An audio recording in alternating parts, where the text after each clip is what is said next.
বিসমিল্লাহির রহমানির রহিম। Welcome to Afroz channel. আজকে কিন্তু চলে আসছি খুবই অসাধারণ একটা পাটিসাপটা পিঠার রেসিপি নিয়ে। খুব দ্রুত দেখিয়ে দেব। এখানে একটা পাত্র নিয়ে নিয়েছি। এখানে আমি নিয়ে নিচ্ছি গুঁড়া দুধ 1 কাপ। এই পাতিলটাতে আমি ঘি তৈরি করেছিলাম, তো সেই পাতিলটাই আমি নিয়ে নিয়েছি। ঠিক আছে, তো গুঁড়ো দুধ দিয়ে দিয়েছি 1 কাপ, আর এখানে কাঁচা সুজি দিয়ে দিচ্ছি 2 চা চামচ পরিমাণ। চিনি দিয়ে দিচ্ছি আধা কাপ পরিমাণ। প্রথমে আমি কিন্তু খিরসাটা তৈরি করে নিচ্ছি, আর এইভাবে খিরসা তৈরি করলে খুব দ্রুত তৈরি করা যায়, আর খিরসাটা খেতেও খুবই টেস্টি হয়। প্রথমে 1 কাপ দুধ দিয়ে দিয়েছি, আর 1 কাপ, টোটাল 2 কাপ দুধ দিয়ে দিয়েছি। এখানে এই উপকরণগুলো ভালো করে প্রথমে মিশিয়ে নিচ্ছি। এখন আমি চুলো ধরাইনি, তো গুঁড়ো দুধ, সুজি, আর সুজিটা কিন্তু কাঁচা সুজি, আমি সুজি ভাজি নাই। 2 চা চামচ সুজি দিয়েছি, 1 কাপ গুঁড়া দুধ দিয়েছি, হাফ কাপ চিনি দিয়েছি, দিয়ে ভালো করে মিশিয়ে নিচ্ছি। এবার চুলোটা ধরিয়ে দিয়েছি। চুলোটা ধরিয়ে দিয়ে কিন্তু অনবরতই নাড়তে থাকতে হবে, নয়তো কিন্তু দলা পাকিয়ে যেতে পারে। ঠিক আছে, তো একটু যত্ন নিয়ে খিরসাটা তৈরি করতে হবে। চুলার আঁচটা বাড়িয়ে দিলেও কিন্তু উতলে পড়ে যেতে পারে, নিচে পোড়া লাগতে পারে। চুলার আঁচটাও কিন্তু আমি মিডিয়াম রেখে অনবরত নেড়ে চেড়ে খিরসাটা তৈরি করে নেব। শুধু দুধ দিয়ে তৈরি করতে গেলে কিন্তু অনেক সময় লাগে এবং নাড়তে নাড়তে হাত ব্যথা হয়ে যায়। তোমরা এইভাবে খিরসাটা তৈরি করে দেখবে, খেতেও খুবই টেস্টি হয় এবং বানাতেও অনেক ইজি হয়।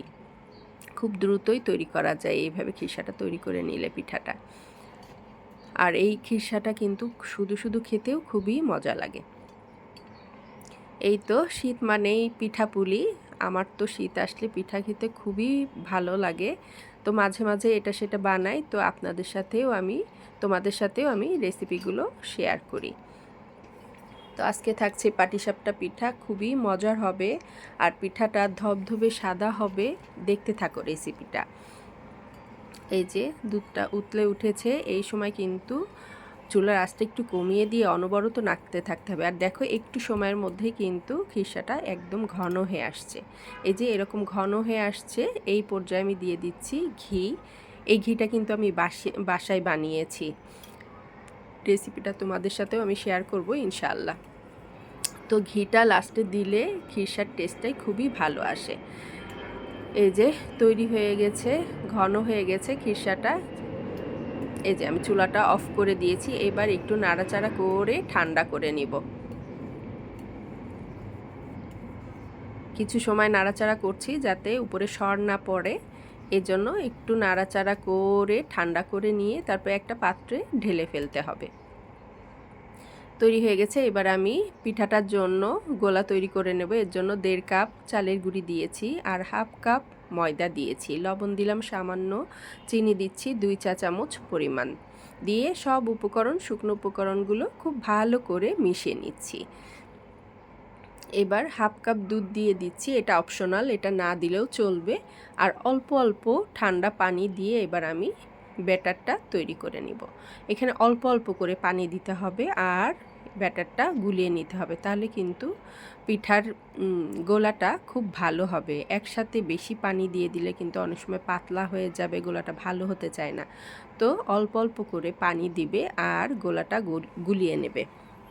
ঘনত্বটা ঠিক এরকম রাখবে, তাহলে পিঠাটা খুব ভালো হবে। আর এই পর্যায়ে আমি দিয়ে দিলাম 2 টেবিল চামচ পরিমাণ সয়াবিন তেল।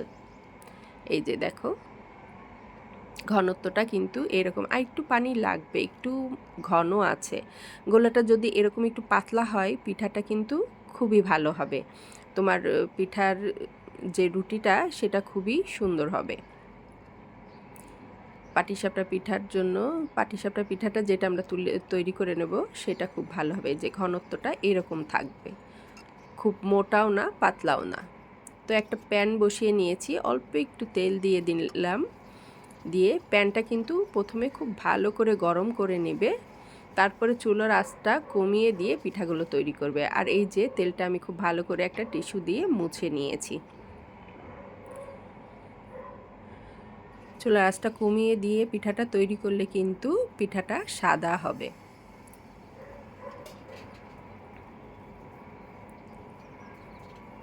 দেখো আমি যেইভাবে তৈরি করছি এইভাবে তৈরি করলে একটা খুব টেস্টি পাটিসাপটা তৈরি করতে পারবে। তো চারিদিকে গোলাটা ঘুরিয়ে দিলাম, দিয়ে এইভাবে করে নিলাম। এইবার একটু জাল কিছুক্ষণ জালে থাকবে, তাহলে দেখবে যে সাইড দিয়ে যখন উঠে উঠে আসবে তখন পুরটা একটু দিতে হবে, একটু রুটিটা ভাজা হোক, এরম পর্যায়ে তোমার পুরটা দিলে ভালো হয়। এই যে পুরটা আমি দিয়ে দিচ্ছি, দেখো পুরটা দেখতেই কিন্তু কেমন হয়েছে, দেখে মনে হচ্ছে না খুব টেস্টি হয়েছে। এই পুরটা এভাবে তৈরি করলে কিন্তু পুরটা খুবই ভালো, খিরসাটা খুবই ভালো হয়। এই যে দেখো আমি এবার উল্টে নিচ্ছি, দেখতে পাচ্ছ একদম সাদা পিঠা হয়েছে। তোমরা যদি একটু লাল চাও তাহলে চুলার উপরে আর একটু কড়া করে ভেজে নিলেই কিন্তু পিঠাটা লাল লাল হয়ে যাবে। এই আর কি, তৈরি হয়ে গেছে আমার পাটিসাপটা পিঠা। দেখতেই পাচ্ছ একদম ধবধবে সাদা পিঠা হয়েছে। তো একইভাবে প্যানটা ভালো করে গরম করে নিতে হবে। এই যে আমার পিঠা, আর টিস্যু দিয়ে ভালো করে মুছে নিচ্ছি, টিস্যুতে একটু তেল লাগানো আছে, ভালো করে মুছে নিচ্ছি। ঠিক আছে, তো আবারও একই প্রসেসে আমি গোলা দিয়ে দিচ্ছি, দিয়ে চারিদিকে ঘুরিয়ে ভালো করে চারিদিকে ছড়িয়ে দিব।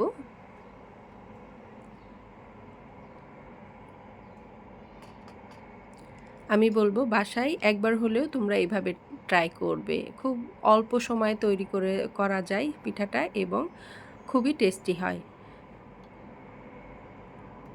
এই যে আবার খিরসার দিয়ে দিচ্ছি আমি।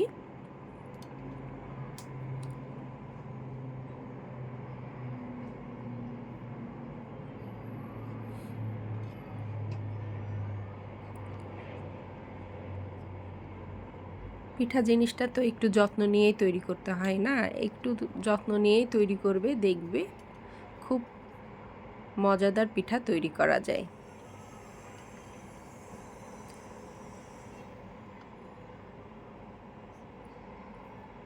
তোমাদের যদি মনে হয় কোনো সময় লেগে লেগে যাচ্ছে, একটু চুলার উপর রাখবে, দেখবে আস্তে করে উঠে আসবে পিঠাগুলো। এই যে তৈরি করে নিলাম আর একটা।